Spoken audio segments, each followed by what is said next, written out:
Hello and welcome to Esri User Conference 2020. My name is Darren Pustum and my colleague Steve Hayes and I are both product managers here at Esri. During this session, you'll get an introduction to ArcGIS Earth, a free, lightweight, easy-to-use interface for immersive 3D visualization, editing, and analysis on the globe, and see how ArcGIS Earth enables users to save and share work with collaborators to use in both connected and disconnected environments. Tune into this session to learn how to take your work offline with mobile scene packages on your laptop or mobile device. ArcGIS Earth is really a complete system for globe-based data exploration and communication, and a truly immersive 3D editing and analysis experience. If you work on a desktop in the office or a mobile device in the field, you can deploy Earth to complete your tasks. GIS is rooted in the science of geography, and ArcGIS Earth enables users to integrate many types of data and work with high-end 3D capabilities on the globe. ArcGIS Earth enables self-service by providing a mechanism for collaborators to securely access and share content for 3D visualization even when offline or behind firewalls. Let's first take a look at ArcGIS Earth, who are its users, and how you can easily deploy this powerful app in your organization to thousands of users at a time. ArcGIS Earth is a free native KML application built on ArcGIS Runtime, and the latest release 1.10.1 gives users the power and flexibility to edit KML and work with it directly on the globe. Earth users are combining KML with content from ArcGIS such as web maps and web scenes and REST services for research, for planning, and mobile scene packages created using ArcGIS Pro. Users are taking their work offline and onto their mobile devices. Over 5,500 organizations in 137 countries are already using ArcGIS Earth, and downloads for desktop and mobile continue to climb. Ultimately, there's a bigger group of users that Earth serves, the core user group being the industry specialists, whether that be an all-source analyst, planner, or engineer, or educator, and whether they work in the office or in the field. This just means that as a free product, Earth is serving a wider population with content that has already been created by GIS professionals. KML is one of the biggest reasons we created ArcGIS Earth, and rightly so, as there are legacy systems scattered across the national government spaces that still build out these KML files. In addition, customers need to create content for offline use, analytical tools that do 3D measure, line of sight, elevation profiles, and so on, and to quickly create content for time-sensitive presentations and briefings, and simple tools to sketch and edit on the globe, as well as to fuse together content and share with others in and outside of their organization, and in the architecture and construction and engineering world to explore underground, view BIM models, view CAD files, do cut and fill, and developers and system integrators need to customize and configure ArcGIS Earth. Now Steve is going to take a look at the different types of configuration patterns we are seeing today. Thanks, Darren. One of the largest deployments of ArcGIS Earth stemmed from the need to work securely behind a firewall at many government agencies, both here in the US and around the world. ArcGIS Earth is secure and easily deployable. ArcGIS Earth supports multiple authentication patterns. But what is significant for our national government users is that users with ArcGIS Earth configured to point at a PKI-enabled portal, for example, will be automatically signed in with their credentials. As an administrator, you can configure settings with a configuration file to meet your organization's requirements. Admins can use the configuration file to change settings without recompiling the application. Administrators can access the config.xml file in the installation directory and specify values for corresponding attributes to customize a preferred startup setting by changing configurable parameters. It is also possible for users to set some policies that affect how ArcGIS Earth runs on their machine. There is an ArcGIS Earth sample configuration file that can be downloaded to get you started. You can also connect securely to ArcGIS Online and access content hosted by Esri. Additionally, you can combine content from both ArcGIS Online and ArcGIS Enterprise in what we call a hybrid approach. And if you're wondering, ArcGIS Earth can also be deployed in virtualized environments such as Amazon Web Services and Microsoft Azure.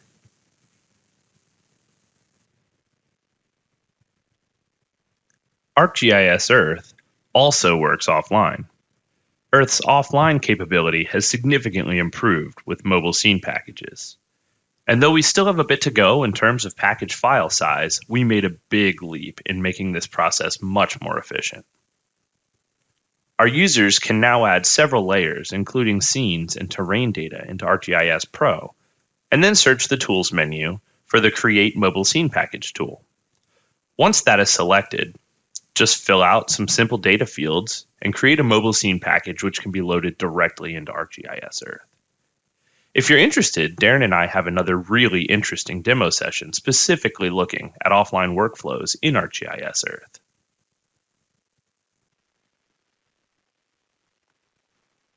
ArcGIS Earth has a simple and clean user interface. It's intuitive and super easy to get started.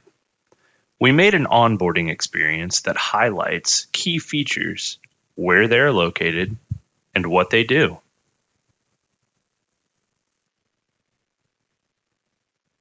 And knowing that each organization has its own lingo, we added a customizable startup configuration file that you can edit to make your startup experience even more familiar to your users.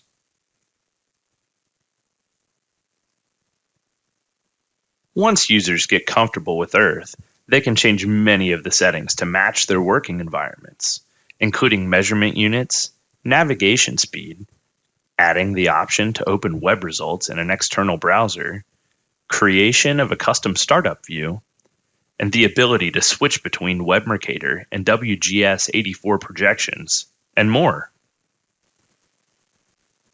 Awesome. Now that we have a good understanding of how ArcGIS Earth is deployed, I wanted to take a little time to show some of the cool features that really make ArcGIS Earth stand out, beyond simply being able to handle KML and KMZ files.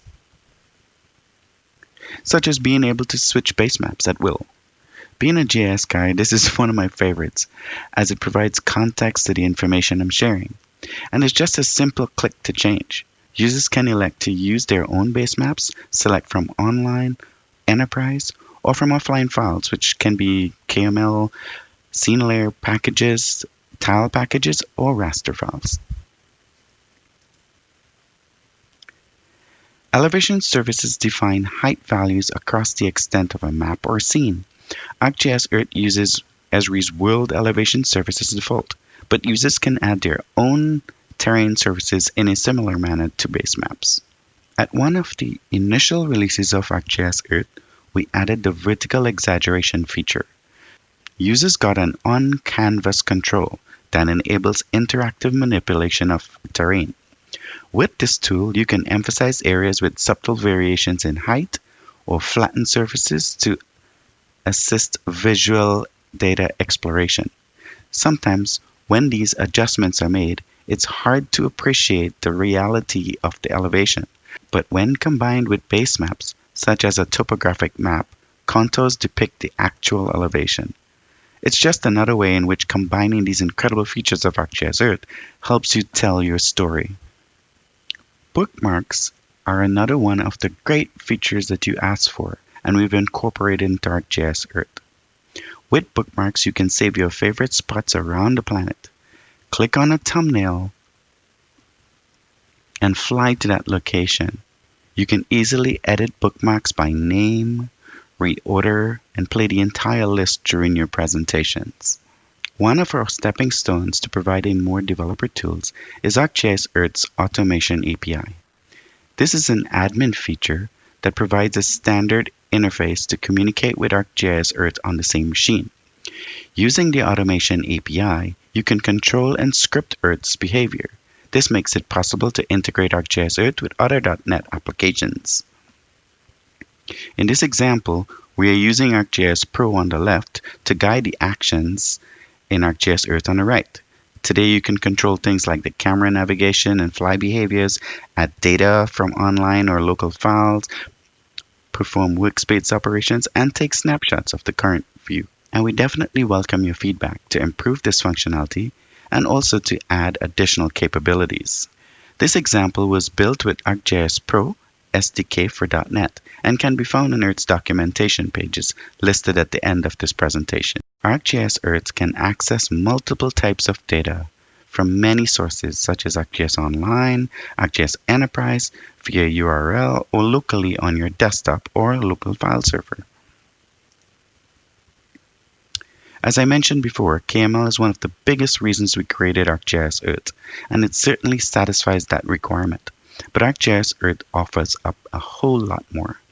It enables users to combine or fuse together their KML data with their warehouse of information stored in ArcGIS Online and Enterprise, and even open source data. ArcGIS can consume traditional GIS data like shapefiles, REST services, imagery and base map and terrain data, 3D models, CSV and text files, web maps, web scenes, mobile scene packages, point cloud scene layers, 3D point scene layers, and living atlas content, and a whole lot more.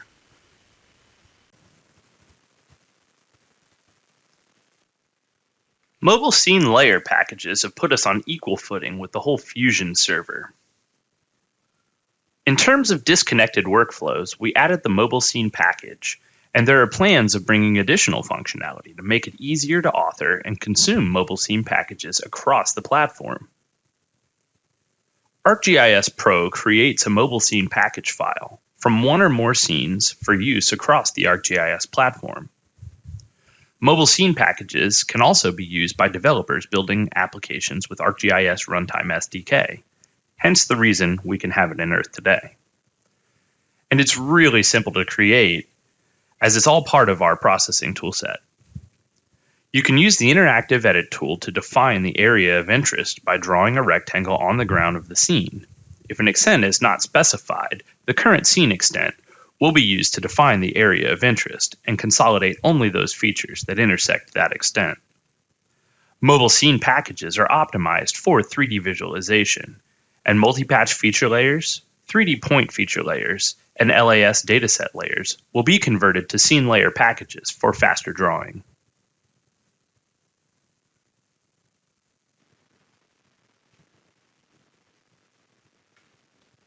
ArcGIS Earth is available for your mobile devices.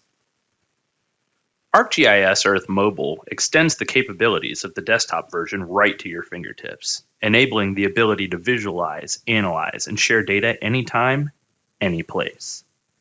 Mobile users are able to browse 2D, 3D content and visualize right on the globe. Add place marks and share KMZ files. They can perform interactive 3D analysis, including point measurement, line of sight, viewshed analysis. Additionally, mobile users can geotag their photos and create virtual tours. ArcGIS Earth Mobile is available for free download on the Google Play Store and App Store for both Android and iOS users. Enterprise data is also supported on your mobile device. ArcGIS Earth mobile users have access to ArcGIS Enterprise and ArcGIS Online. Users are able to browse and visualize their various data services, web scenes, and living atlas content on their devices, extending workflows from the office to the field.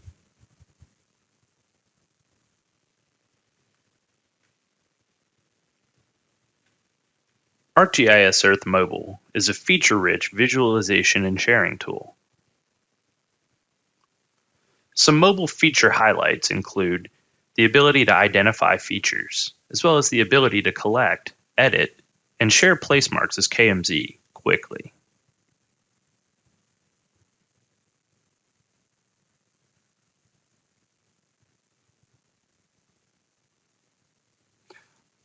Other features include the use of interactive analysis tools to perform line of sight analysis, as well as viewshed analysis, providing situational awareness from any location.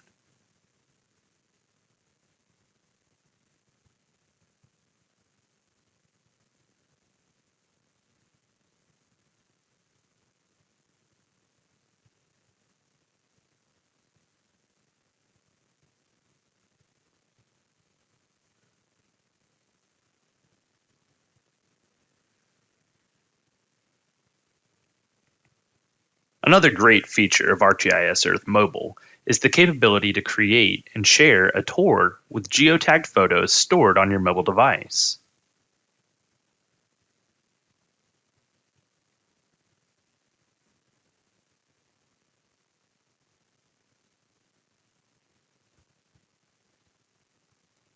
These tours can be stylized by choosing a desired base map and symbol color.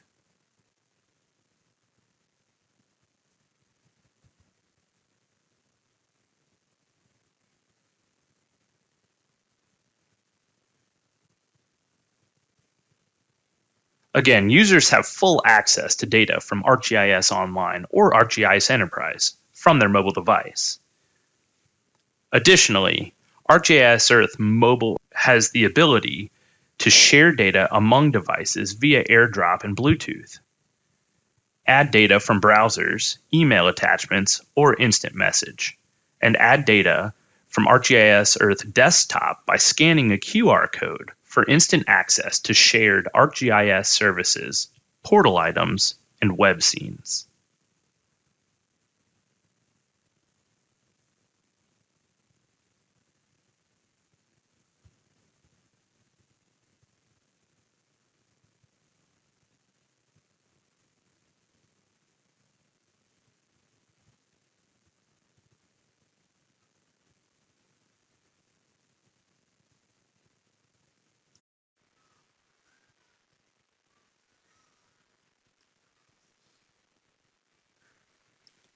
ArcGIS Earth Mobile introduced a couple of exciting new features with the latest release, 1.1.1, which enhance Earth's ability to rapidly share content between desktop and mobile devices.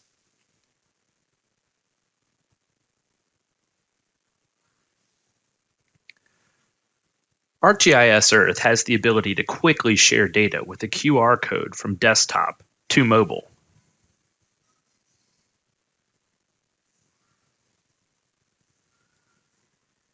Additionally, you can now share data with a QR code between mobile devices as well.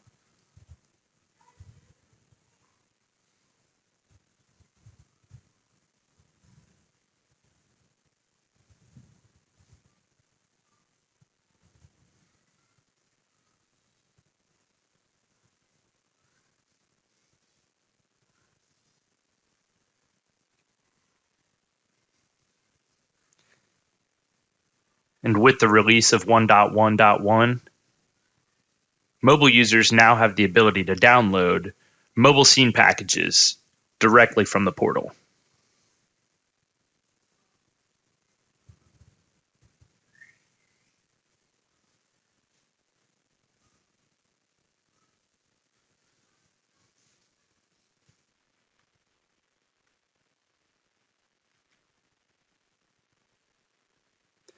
In closing, I'll review the current roadmap for ArcGIS Earth. Today, we currently have full KML editing, as well as the ability to take in additional data types. Geocoding, we've got interactive tools, an automation API, support military symbology, have both desktop and mobile versions, and can function disconnected in an offline environment. Near term, around Q3 2020, our next release will have new data types, including GPX support, GeoJSON, and WFS, underground navigation, sunlight and shadow visualization effects, more symbology methods, a redesign of the bookmarks and pop-ups, accessibility enhancements, mobile and tablet support, and an updated developer experience. And in the mid and longer term, say 2021 plus, we'll be looking to integrate additional data types, have new interactive tools, add in a movie maker, an imagery selector, the ability to configure and share data back to the portal, 3D labeling, Chrome OS support, web support, and SDK. ArcGIS Earth is free to download and use, and is a powerful, lightweight 3D visualization and sharing application available on desktop and mobile with connected and disconnected workflows native support for KML, and much more. Try ArcGIS Earth today on our website, the Microsoft Play Store, Google Play Store, and Apple App Store. Additional resources are available at the following links, including our website and blog posts. And we're always happy to receive feedback and have listed several ways in which you can reach us. Thank you for taking the time to view our presentation today. Please share your feedback using the link below.